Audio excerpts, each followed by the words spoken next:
Hey folks, welcome back. I'm at the local in downtown Warner, and with me today is Dr. Diane Richter from Compassion Animal Hospital.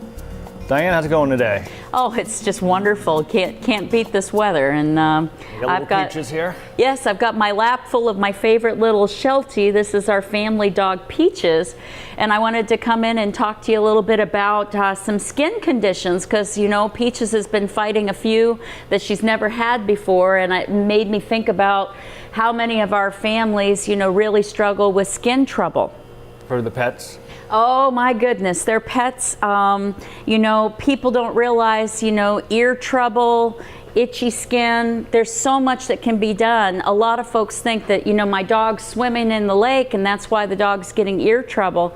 Well, it might be allergies to the pollens and the molds. It might even be a food allergy. Yep. In the summertime, if a dog, a Labrador Retriever, for example, you and I love labs. Yep, I got one. 1.5 Dorito corn chips is enough, just a gram of corn if the dog is sensitive to corn. Really? That they can get an ear infection.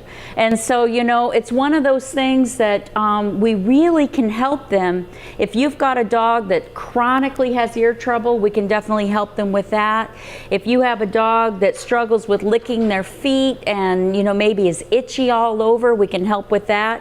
Peaches has a thyroid condition that's making her skin, her hair doesn't want to grow back, and her weight, and all of that is related to a low thyroid, something that quite often happens in dogs when they get to be about 3 years old in some dogs that have a problem, all the way up to middle-aged dogs, you know, around 7 or 8 years of age and forward. So, just like people, some people develop allergies late in life. Absolutely. And so I have found a brand new screening test that's very inexpensive. It's like $70, which, you know, is better than the $300 screening test, to really test for things like ragweed and trees and grasses, and man, oh man, can we help them. Really? And there's a new drug out called Apoquel.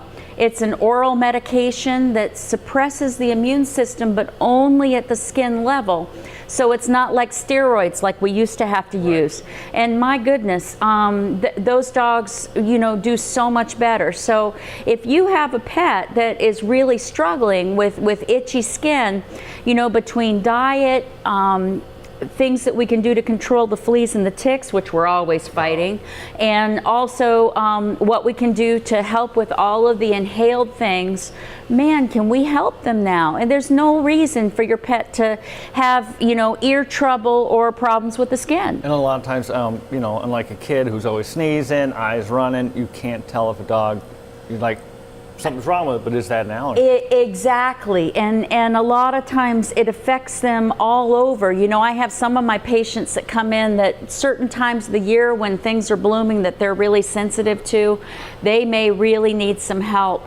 So we can make them less and less allergic. We can do supportive care as far as like symptomatic therapy, and then man, you know, we just don't need to let them be miserable with that. And a lot of veterinarians don't have a lot of experience with that.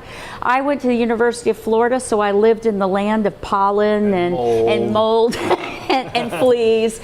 And so, you know, I've had a few years, but there's even board certified dermatologists we can send you to if we can't help you. So there's a lot that can be done so that they're not miserable, and that's the important thing. We want them to be happy and healthy and have long lives. What a cutie. Plus, winter's not far around the corner, and skin conditions, I mean, they get, some people may think it's just, well, it's dry out, but it could be allergies. Absolutely. And a lot of times that helps me actually do my Sherlock Holmesing, because, you know, if a dog has skin conditions in the middle of winter, it might be house dust mites, it might be food allergies. So definitely it's something we can figure out, and it can be to your pet's benefit, and there's no need to have an itchy, stinky dog around the house or a dog with miserable ears. We want to help them.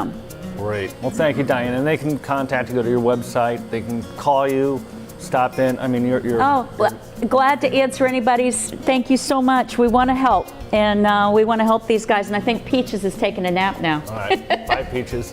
That's your local view. Back to you.